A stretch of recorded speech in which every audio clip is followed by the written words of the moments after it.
All right, it's early. I'm gonna read this book some more, see what happens. All right.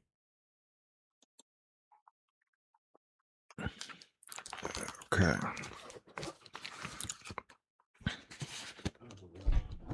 Oops.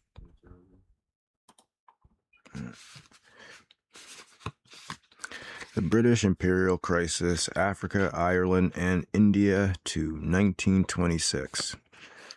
Page 125. The old statement that England acquired its empire in a fit of absent-mindedness is amusing, but does not explain very much. It does, however, contain an element of truth. Much of the empire was acquired by private individuals and commercial firms and was taken over by the British government much later. The motives which impelled the government to annex areas which its citizens had been exploring were varied, both in time and in place, and were frequently much different from what an outsider might believe. Britain acquired the world's greatest empire because it possessed certain advantages which other countries lacked. We mentioned three of these advantages. 1, that it was an island. 2, that it was in the Atlantic. And 3, that its social traditions at home produced the will and the talents for imperial acquisition. As an island off the coast of Europe, Britain had security as long as it had control over the narrow seas. It had such control from the defeat of the Spanish Armada in 1588 until the creation of the new weapons based on air power in the period after 1935. The rise of the German Air Force under Hitler, the invention of the long-range rocket projectiles, the V-2 weapon, in 1944, and the development of the atomic and hydrogen bombs in 1945 to 1955 destroyed England's security by reducing the defensive effectiveness of the English Channel. But in the period 1588 to 1942, in which Britain controlled the seas, the Channel gave England security and made its international position entirely different from that of any continental power. Because Britain had security, it had freedom of action. That means it had a choice whether to intervene or to stay out of various disputes which arose on the continent of Europe or elsewhere in the world. Moreover, if it intervened, it could do so on a limited commitment, restricting its contribution of men, energy, money, and wealth to whatever amount it wished. If such a limited commitment were exhausted or lost, so long as the British fleet controlled the seas, Britain had security and thus freedom to choose if it would break off its intervention or increase its commitment. Moreover, England could make even a small commitment of its resources of decisive importance by using this commitment in support of the second strongest power on the continent against the strongest power, thus hampering the strongest power and making the second power temporarily the strongest, as long as it acted in accord with Britain's wishes. In this way, by following balance of power tactics, Britain was able to play a decisive role on the continent, keep the continent divided and embroiled in its own disputes, and do this with a limited commitment of Britain's own resources, leaving a considerable surplus of energy, manpower, and wealth available for acquiring an empire overseas. In addition, Britain's unique advantage in having security through a limited commitment of resources by control of the seas was one of the contributing factors which allowed Britain to develop its unique social structure, its parliamentary system, its wide range of civil liberties, and its great economic advance. The powers on the continent had none of these advantages. Since each could be invaded by its neighbor at any time, each had security and freedom of action only on rare and brief occasions. When the security of a continental power was threatened by a neighbor, It had no freedom of action, but had to defend itself with all its resources. Clearly, it would be impossible for France to say to itself, "We shall oppose German hegemony on the continent only to the extent of 50,000 men or $10 million." Yet, as late as 1939, Chamberlain informed France that England's commitment on the continent for this purpose would be no more than 2 divisions.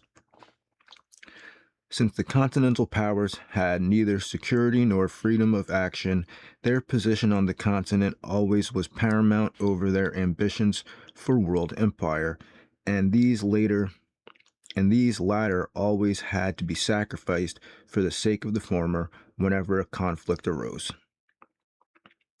France was unable to try to hold on to its possessions in India or in North America in the 18th century because so much of its resources had to be used to bolster French security against Prussia or Austria.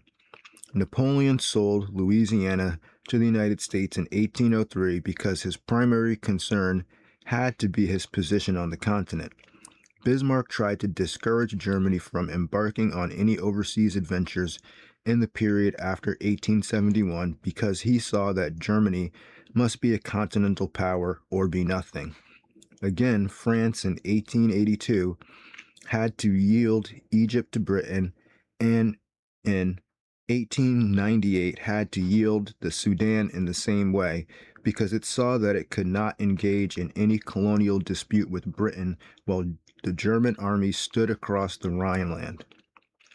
This situation was so clear that all the lesser continental powers with overseas colonial possessions such as Portugal, Belgium, or the Netherlands had to collaborate with Britain, or at the very least, be carefully neutral. So long as the ocean highway from these countries to their overseas empires was controlled by the British fleet, they could not afford to embark on a policy hostile to Britain, regardless of their personal feelings on the subject. It is no accident that Britain's most constant international backing in the 2 centuries following the Methuen Treaty of 1703 came from Portugal, and that Britain felt free to negotiate with a third power like Germany regarding the disposition of Portuguese colonies, as she did in 1898 and tried to do so in 1937 to 1939. Britain's position on the Atlantic, combined with her naval control of the sea, gave her an advantage when the new lands of the West gave her an advantage when the new lands to the west of that ocean became one of the chief sources of commercial and naval wealth in the period after 1588. Lumber, tar, and ships were supplied from the American colonies to Britain in the period before the advent of iron, steam-driven ships after 1860, and these ships helped to establish Britain's mercantile supremacy. At the same time, Britain's insular position deprived her monarchy of any need for a large professional army, such as the kings on the continent used as the chief bulwark of royal absolutism. As a result, the kings of England were unable to prevent the landed gentry from taking over the control of the government in the period of 1642 to 1690, and the kings of England became constitutional monarchs. Britain's security behind her navy allowed this struggle to go on to a decision without any important outside interference, and permitted a rivalry between monarchy and aristocracy, which would have been suicidal on the insecure grounds of the European continent.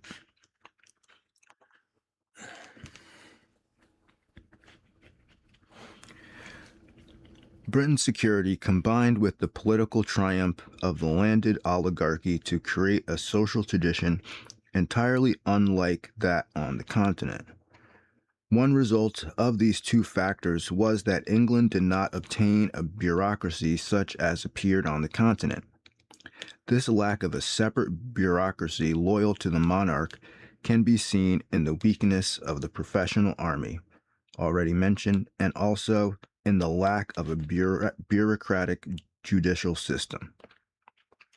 In England, the gentry and the younger sons of the landed oligarchy studied law in the Inns of Court and obtained a feeling for tradition and the sanctity of due process of law while still remaining part of the landed class. In fact, this class became the landed class in England just because they obtained control of the bar and the bench and were thus in a position to judge all disputes about real property in their own favor. Control of the courts and of the parliament made it possible for this ruling group in England to override the rights of the peasants in the land, to eject them from the land, to enclose the open fields of the medieval system, to deprive the cultivators of their manorial rights, and thus to reduce them to the condition of landless rural laborers, or of tenants. This advance of the enclosure movement in England made possible the agricultural revolution, greatly depopulated the rural areas of England as described in the deserted village of Oliver Goldsmith, and provided a surplus population for the cities, the mercantile and naval marine, and for overseas colonization. That sentence lasted for 2 pages. The landed oligarchy which rose in England differed from the landed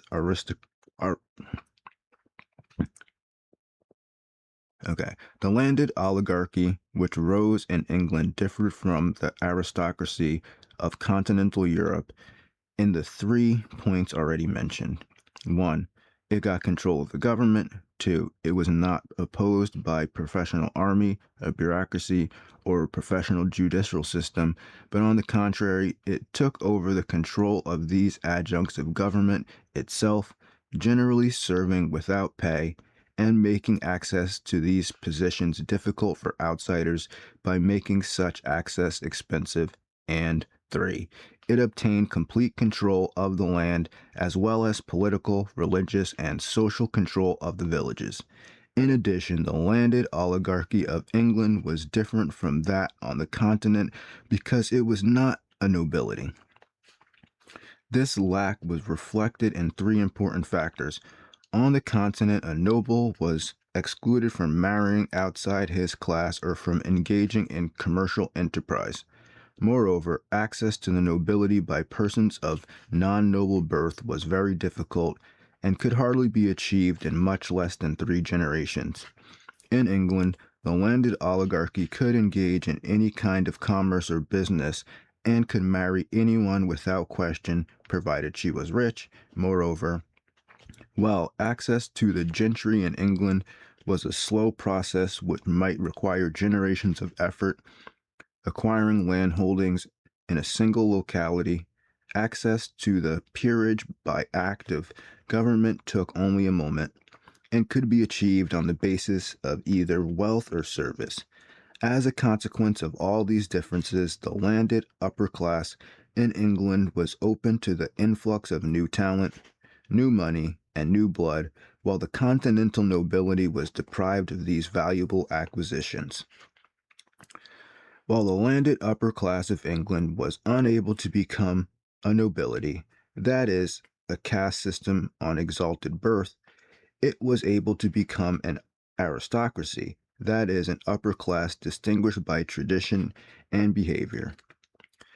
The chief attributes of this aristocratic upper class in England were 1. That it should be trained in an expensive, exclusive, masculine, and relatively Spartan education system centering about the great boys' schools like Eton, Harrow, or Winchester. 2. that it should imbibe from this educational system certain distinctive attributes of leadership: courage, sportsmanship, team play, self sacrifice, disdain for physical comforts, and devotion to duty. 3. That it should be prepared in later life to devote a great deal of time and energy to unpaid tasks of public significance as justices of the peace, on county councils, in county militia, or in other services, since all the sons of the upper classes receive the same training, while only the oldest by primogeniture was entitled to take over the income yielding property of the family. All the younger sons had to go out into the world to seek their fortunes and, as likely as not, would do their seeking overseas. At the same time, the uneventful life of the typical English village or country, completely controlled by the upper class oligarchy, made it necessary for the more ambitious members of the lower classes to seek advancement outside the country and even outside England. From these two sources were recruited the men who acquired Britain's empire and the men who colonized it. England may not always have been unanimous in regarding the empire as a source of pride and benefit.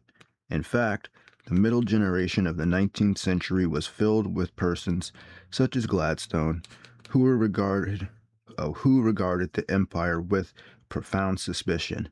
They felt that it was a source of great expense. They were convinced that it involved England in remote strategic problems which could easily lead to wars England had no need to fight. They could see no economic advantage in having an empire, since the existence of free trade, which this generation accepted, would allow commerce to flow no matter who held colonial areas. They were convinced that any colonial areas, no matter at what cost they might be acquired, would eventually separate from the mother country voluntarily if they were given the rights of Englishmen, or by rebellion, as the American colonies had done, if they were deprived of such rights. In general, the Little Englanders, as they were called, were averse to colonial expansion on the grounds of cost. Although upholders of the Little England point of view, men like Gladstone or Sir William Harcourt continued in political prominence until 1895. This point of view was in steady retreat after 1870. In the Liberal Party, the Little Englanders were opposed by imperialists like Lord Rosebery even before 1895. After that date, a younger group of imperialists like Asquith, Grey, and Haldane took over the party. In the Conservative Party, where the anti-imperialist idea had never been strong, moderate imperialists like Lord Salisbury were followed by more active imperialists like Joseph Chamberlain or Lord Curzon, Selborne, and Milner. There were many factors which led to the growth of imperialism after 1870, and many obvious manifestations of that growth. The Royal Colonial Institute was founded in 1868 to fight the Little England idea.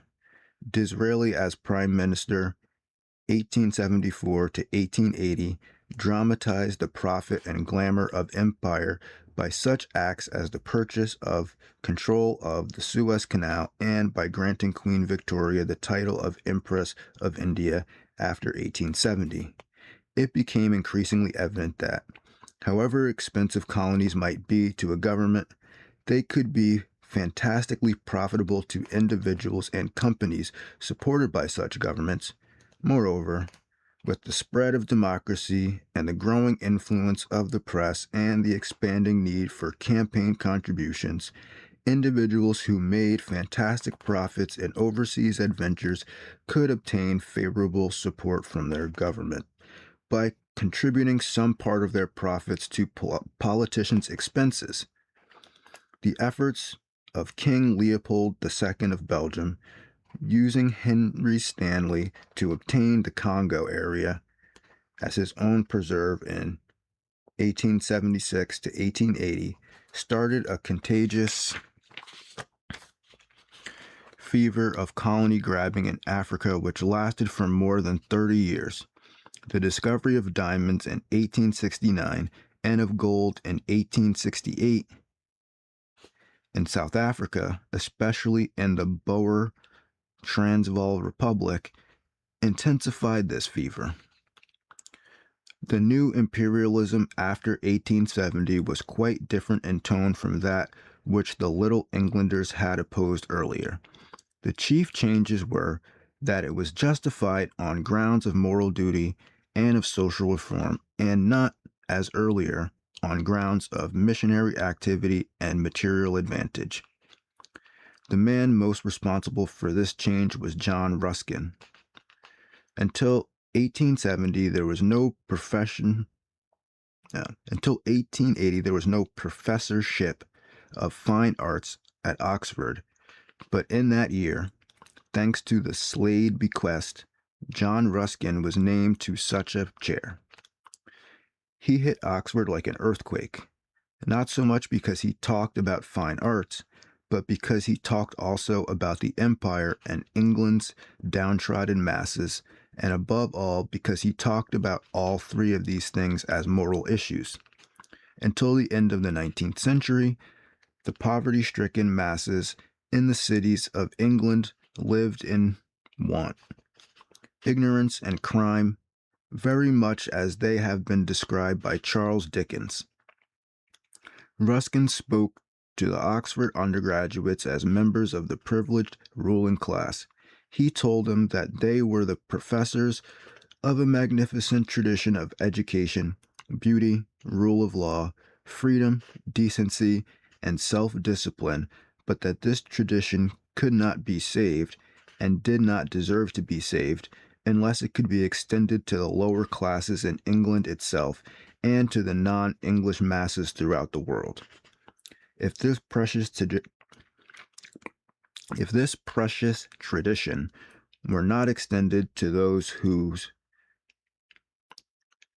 two great majorities, the minority of upper-class Englishmen would ultimately be submerged by these majorities and the tradition lost. To prevent this, the tradition must be extended to the masses and to the empire. Ruskin's message had a sensational impact. His inaugural lecture was copied out in longhand by one undergraduate, Cecil Rhodes, who kept it with him for 30 years. Rhodes, 1853 to 1902, feverishly exploited the diamond and gold fields of South Africa, rose to be Prime Minister of the Cape Colony, 1890 to 1896, contributed money to political parties, controlled parliamentary seats in both England and South Africa, and sought to win a strip of British territory across Africa from the Cape of Good Hope to Egypt, and to join these two extremes together with a telegraph line and ultimately with a Cape to Cairo railway. Rhodes inspired devoted support for his goals from the others in South Africa and in England, with financial support from Lord Rothschild and Alfred Beat. I don't know if it's Beat or Bet, it's B-E-I-T. He was able to monopolize the diamond mines of South Africa as De Beers Consolidated Mines, and to build up a great gold mining enterprise as Consolidated Goldfields. In the middle 1890s, Rhodes had a personal income of at least £1 million a year, then about 5 million to federate the English-speaking peoples and to bring all the habitable portions of the world under their control.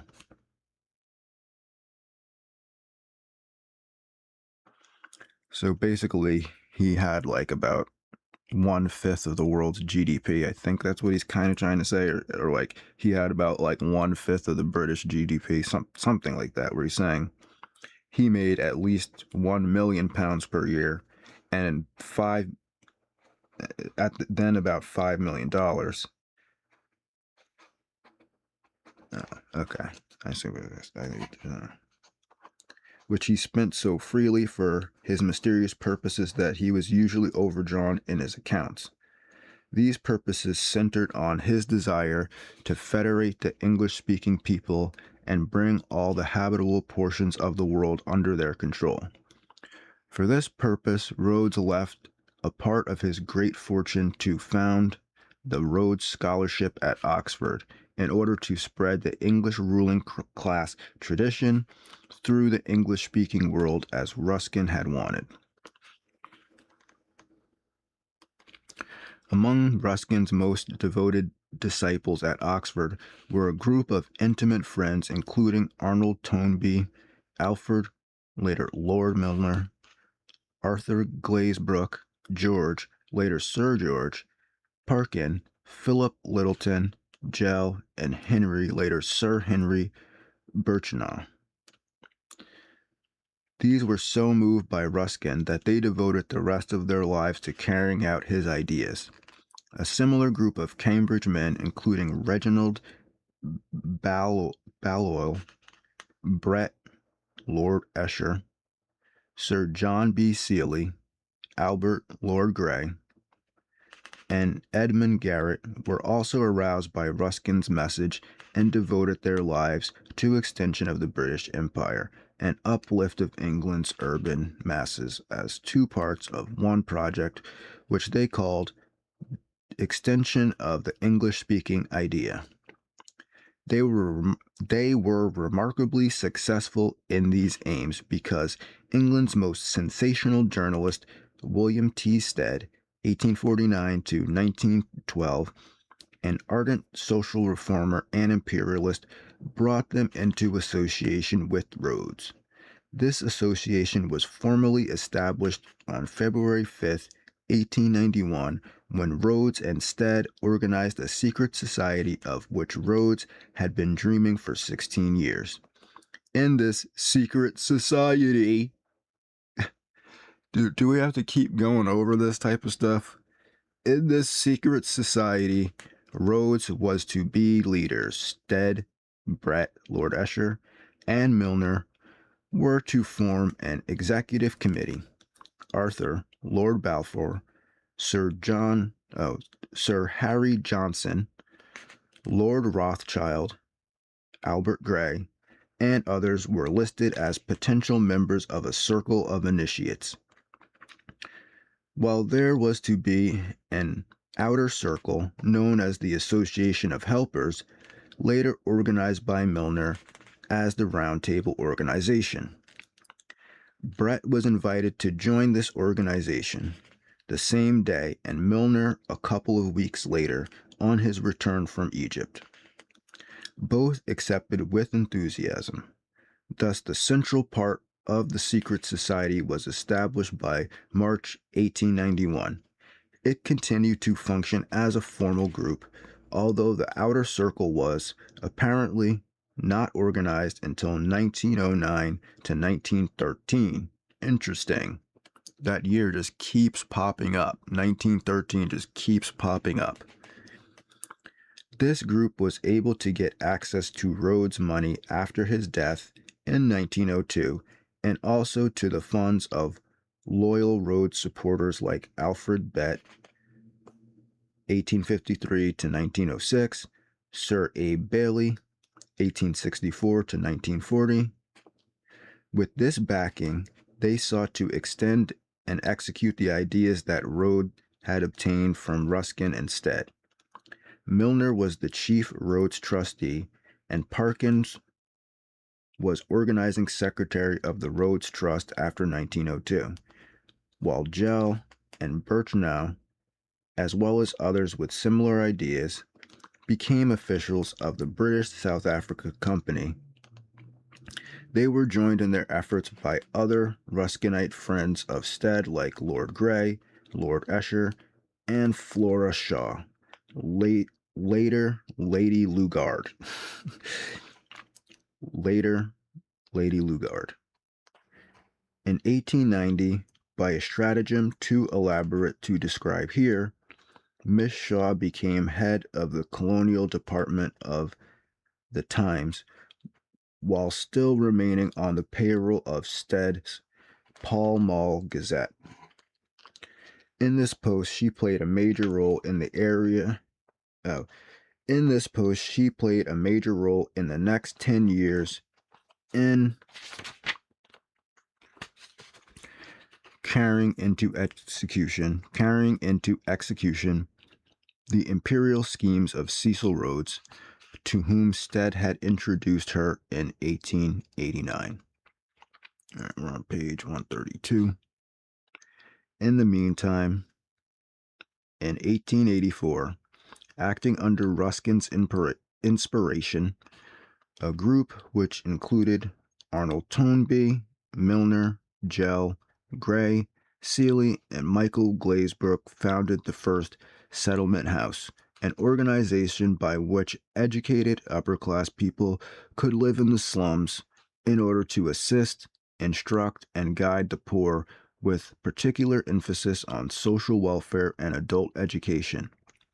The new enterprise, set up in East London with P. L. Gell as chairman, was named Toynbee Hall after Arnold Toynbee, who died age 31 in 1883. This was the original model for the thousands of settlement houses, such as the Hull House in Chicago, now found throughout the world, and was one of the seeds from which the modern movement for adult education and university extension grew. As Governor General and High Commissioner of South Africa in the period 1897 to 1905, Milner recruited a group of young men, chiefly from Oxford and from Toynbee Hall, to assist him in organizing his administration. Through his influence, these men were able to win influential posts in government and international finance, and became the dominant influence in British imperial and foreign affairs up to 1939. Under Milner in South Africa, they were known as Milner's Kindergarten until 1910. In 1909 to 1913, they organized semi-secret groups, known as Round Table groups, in the chief British dependencies and the United States. These groups still function in 8 countries.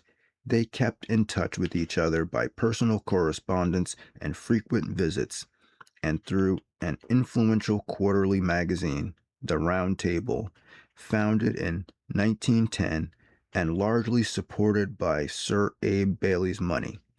In 1919, they founded the Royal Institute of International Affairs, Chatham House, for which the chief financial supporters were Sir Abe Bailey and the Astor family, the owners of the Times. Similar institutes of international affairs were established in the chief British dominions and the United States, where it is known as the Council on Foreign Relations, the CFR. And I read an article from them just a couple days ago where they were talking about the AI race between the United States and China and their opinions on it. In the period of 1919 to 1927, after 1925, a somewhat similar structure of organizations, known as the Institute of Pacific Relations, was set up in 12 countries holding territory in the Pacific area. The units in each British Dominion existing on interlocking basis with the Round Table Group and the Royal Institute of International Affairs in the same country. In Canada, the nucleus of this group consisted of Milner's undergraduate friends at Oxford, such as Arthur Glazebrook and George Parkin, while in South Africa and India, the nucleus was made up of former members of Milner's Kindergarten. These include Sir Patrick Duncan, B.K. Long, Richard Feithman, and Sir Douglas Malcolm in South Africa, and Sir William Maris, James Lord Meston, and their friends Malcolm Haley in India. The groups in Austria and New Zealand had been recruited by Stead through his magazine, The Review of Reviews. As early as 1890 to 1893, by Parkin at Milner instigation.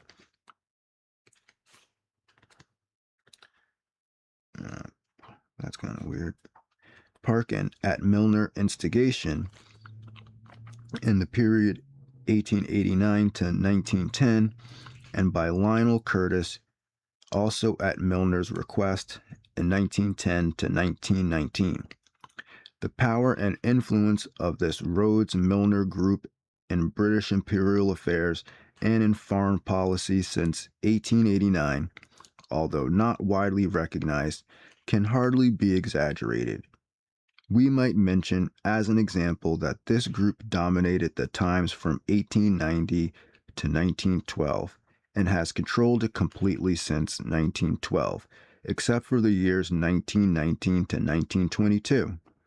Because the Times has been owned by the Astor family since 1922, this Rhodes-Milner group was sometimes spoken of as the Cliveden set, named after the Astor country house where they sometimes assembled. Numerous other papers and journals have been under the control or influence of this group since 1889. They have also established and influenced numerous universities and other chairs of imperial affairs and international relations. Some of these are the Bet chairs at Oxford, the Montagu Burton chair at Oxford, the Rhodes chair at London, the Stevenson chair at Chatham House, the Williamson chair at Aberystwyth, I don't know how to pronounce that, and others, as well as such important sources of influence as Rhodes House at Oxford. From 1884 to about 1915, the members of this group worked valiantly to extend the British Empire and to organize it in a federal system. They were constantly harping on the lessons to be learned from the failure of the American Revolution and the success of the Canadian Federation of 1867, shout out to Canada, and hoped to federate the various parts of the empire as seemed feasible, then confederate the whole of it with the United Kingdom into a single organization. They also hoped to bring the United States into this organization to whatever degree was possible. Stead was able to get Rhodes to accept, in principle, a solution which might have made Washington the capital of the whole organization, or allow the parts of the empire to become states of the American Union. The varied character of the British imperial possessions, the backwardness of many of the native peoples involved, the independence of many of the white colonists overseas, and the growing international tensions which culminated in the First World War made it impossible to carry out the plan for imperial federation. Although the 5 colonies in Australia were joined into the Commonwealth of Australia in 1901, and the 4 colonies in South Africa were joined into the Union of South Africa in 1910. All right.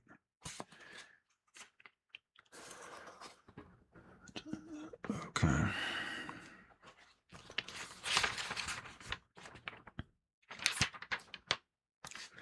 All right, I'm going to check on the Astor thing real quick, because I just find the Astor thing kind of interesting.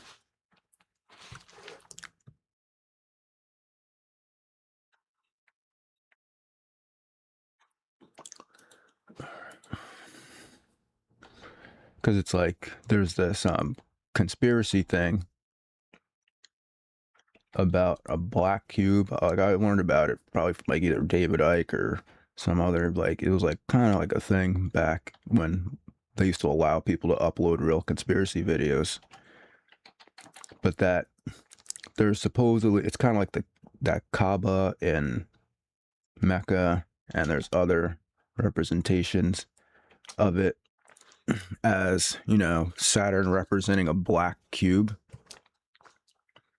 which Saturn is also represented by like Kronos in certain mythology, or Satan or Saturn and things like that. It's usually associated with those type of like things, like a great powerful like time ending type of thing or something like that, because I think that's what Saturn represents, because that was like the furthest planet they can see, so they thought that that was like the end of the universe type of thing.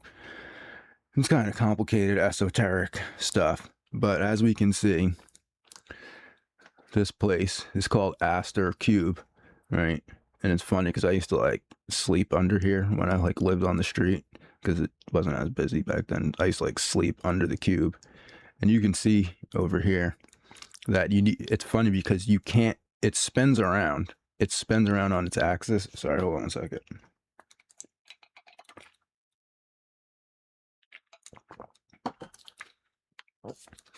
It it spins around on its axis, but you need at least two people, like one on each corner, at least two corners to spin. It won't spin if you just try to spin it by yourself. But as long as you have at least two people, and tourists used to come up all the time, and we would like show them how to do it, because they'd be like, "Oh, can you spin it?" And we would show them, even though we were like the rudest kids on the block, skateboarding and smoking cigarettes, and you know, doing all this other stuff. But if a tourist came up, they couldn't figure out how to spin the Astor Cube, we would politely show them how to do it. But we were the worst people on earth, right? So, but it's interesting, right? Because the Astor Art School is like right there, next, like across the street from it.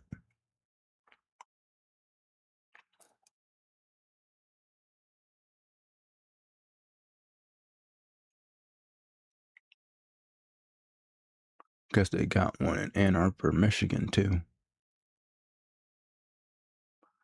Yeah. Let's see if they got any video on it.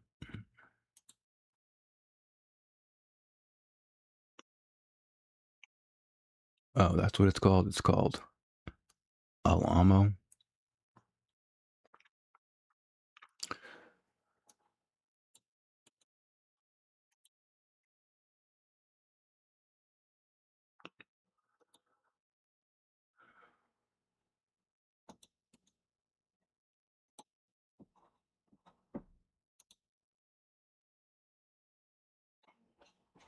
Oh, cool. Here we go.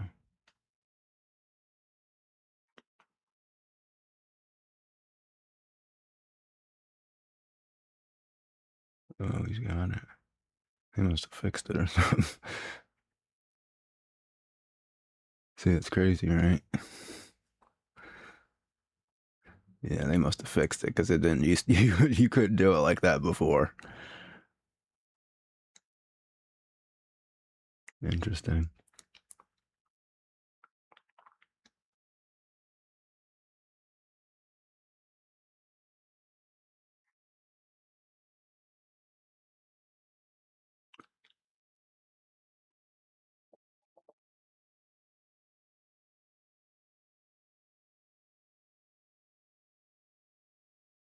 Well, you could go inside. Holy, I never even knew that. Holy crap. What? No, that can't. What? What? I never even heard of that. There's no way this guy's living in. This has got to be fake. This got to be some type of weird like special effect or something, where he made it look like he was climbing in. Come on, man. There's no house inside. There's no house inside Astor Cube. Come on. I didn't see him fully climb in. That was like a special effect or something. Or transition.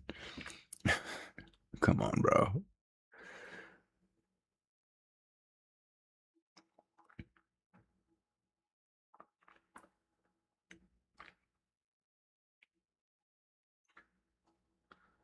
Kind of cool. Kind of cool. All right.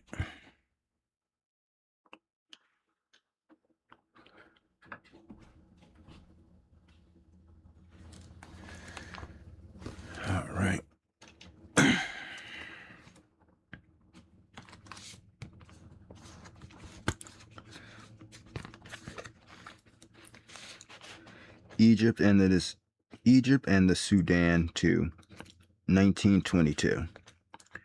Disraeli's purchase with Rothschild money of 1,076 602 shares of the Suez Canal stock for £3,680,000 from the Khedive of Egypt in 1875 was motivated by concern for the British communications with India, just as the British acquisition of the Cape of Good Hope in 1814 had resulted from the same concern. But in imperial matters, one step leads to another, and every acquisition obtained to protect an earlier acquisition requires a new advance at a later date to protect it. This was clearly true in Africa, where such motivations gradually extended British control southward from Egypt and northward from the Cape until these were joined in Central Africa with the conquest of German Tanzania in 1916. The extravagances of Khedive Ismail, 1863 to 1879, which had compelled the sale of his Suez Canal shares, led ultimately to the creation of an Anglo-French condominium to manage the Egyptian foreign debt and to the deposition of the Khedive in his suzerain, the Sultan of Turkey. The condominium led to disputes and finally to open fighting between Egyptian nationalist and Anglo-French forces. When the French refused to join the British in a joint bombardment of Alexandria in 1882, the condominium was broken, and Britain reorganized the country in such a fashion that, while all public positions were held by Egyptians, a British army was in occupation.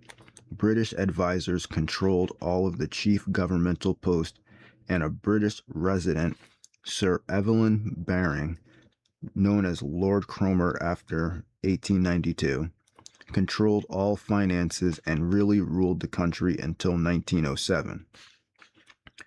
Inspired by a fanatical Muslim religious agitators, dervishes, the Mahdi Muhammad Ahmed led a Sudanese revolt against Egyptian control in 1883, massacred a British force under General Charles Gordon at Khartoum, and maintained an independent Sudan for 15 years. In 1898, a British force under Lord Kitchener, seeking to protect the Nile water supply of Egypt, fought its way southward against fanatical Sudanese tribesmen and won a decisive victory at Durman. An Anglo-Egyptian convention established a condominium known as the Anglo-Egyptian Sudan in the area between Egypt and the Congo River. This area, which had lived in disorder for centuries, was gradually pacified, brought under the rule of law, irrigated by extensive hydraulic works, and brought under cultivation, producing chiefly long staple cotton. South and east of the Sudan, the struggle for a British Africa was largely in the hands of H. Johnson and Frederick Lugard. These two, chiefly using private funds but frequently holding official positions, fought all over tropical Africa, ostensibly seeking to pacify it and to wipe out the Arab slave trade, but always possessing a burning desire to extend British rule. Well, ending the slave trade is kind of good, though. Frequently, these ambitions led to rivalries with supporters of French and German ambitions in the same region. In 1884, Johnson obtained many concessions from native chiefs in Kenya area, turning these over to the British East Africa Company in 1887. When this company went bankrupt in 1895, most of its rights were taken over by the British government. In the meantime, Johnson had moved south into a chaos of Arab slavers, intrigues, and native unrest in Nyasaland, 1888. Here, his exploits were largely financed by Rhodes in order to prevent the Portuguese Mozambique Company from pushing westward towards the Portuguese West African colony of Angola to block the Cape to Cairo route. Lord Salisbury made Nyasaland a British protectorate after a deal with Rhodes in which the South African promised to pay £10,000 a year towards the cost of the new territory. About the same time, Rhodes gave the Liberal Party a substantial fraction of contribution in return for a promise that they would not abandon Egypt. He had already, 1888, given £10,000 to the Irish Home Rule Party on the condition that it did not seek home rule for Ireland while keeping Irish members in the British Parliament as a step towards imperial federation. Rhodes' plans received a terrible blow in 1890 to 1891 when Lord Salisbury sought to end the African disputes with Germany and Portugal by delimiting their territorial claims in South and East Africa. The Portuguese Agreement of 1891 was never ratified, but the Anglo-German Agreement of 1890 blocked Rhodes' route to Egypt by extending German East Africa west to the Belgian Congo. By the same agreement, Germany abandoned Nyasaland, Uganda, and Zanzibar to Britain in return for the island of Helioland in the Baltic Sea, an advantageous boundary in German southwest Africa. As soon as the German agreement was published, Lugard was sent by the British East Africa Company to overcome the resistance of native chiefs and slavers in Uganda, 1890 to 1894. The bankruptcy of this company in 1895 seemed likely to lead to the abandonment of Uganda because of the Little Englander sentiment in the Liberal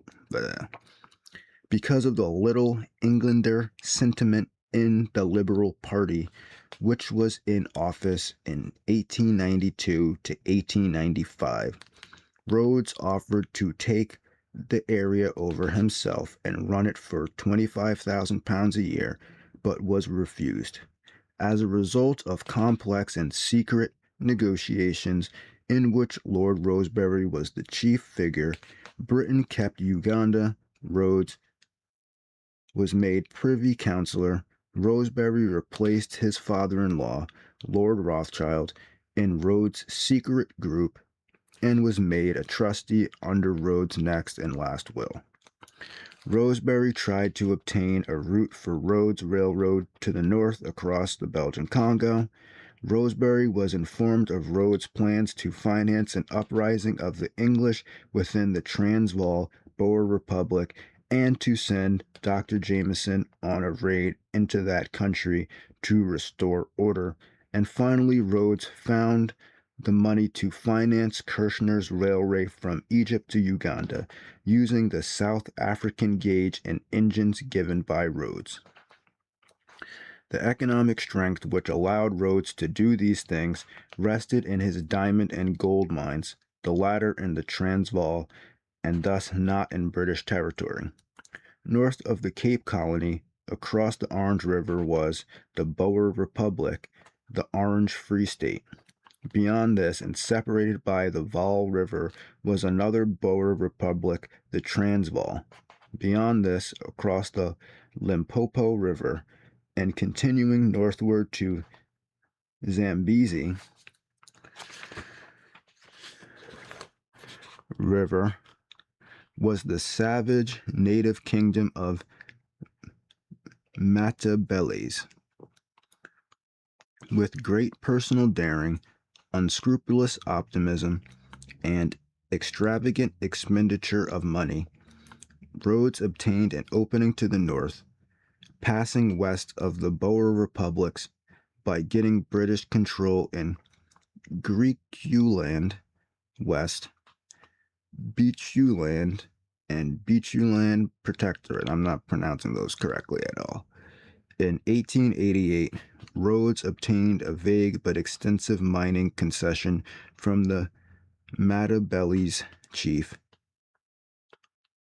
Lobengula, and gave it to the British South Africa Company, organized for the purpose. Rhodes obtained a charter so worded that the company had very extensive powers in an area without any northern limits beyond Bechuanaland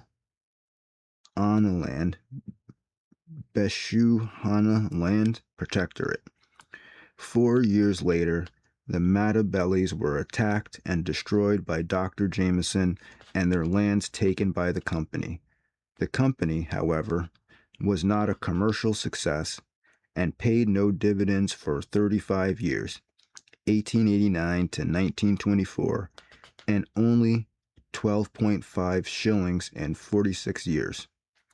This compares with 793.5% dividends paid by Rhodes Consolidated Goldfields in the 5 years 1889 to 1894, and the 125% dividend paid in 1896.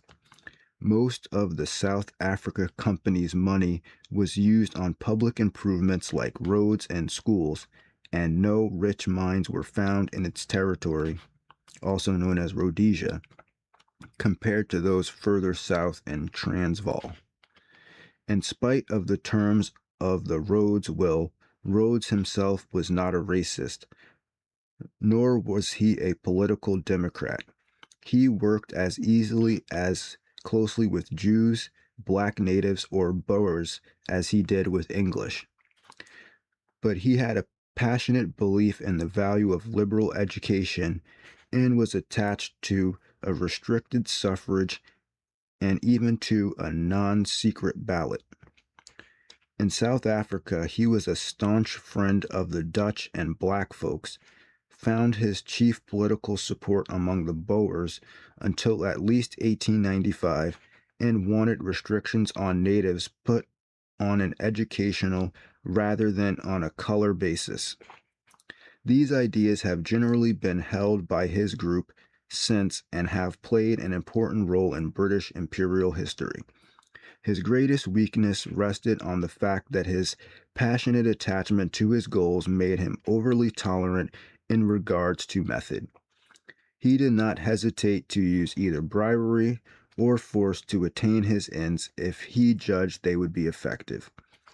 This weakness led to his greatest errors, the Jameson Raid of 1895 and the Boer War of 1899 to 1802, errors which were disastrous for the future of the empire he loved. All right, that's page 136. The next section is going to be South Africa. We're good. It's been about an hour. All right. Excuse me. So that's that. We already went over the Rhodesia diamond mines and stuff like that in a previous video, so you guys look it up yourself. All right. I will probably be back later. Until then, have a good day. Thanks for checking out the video, and peace.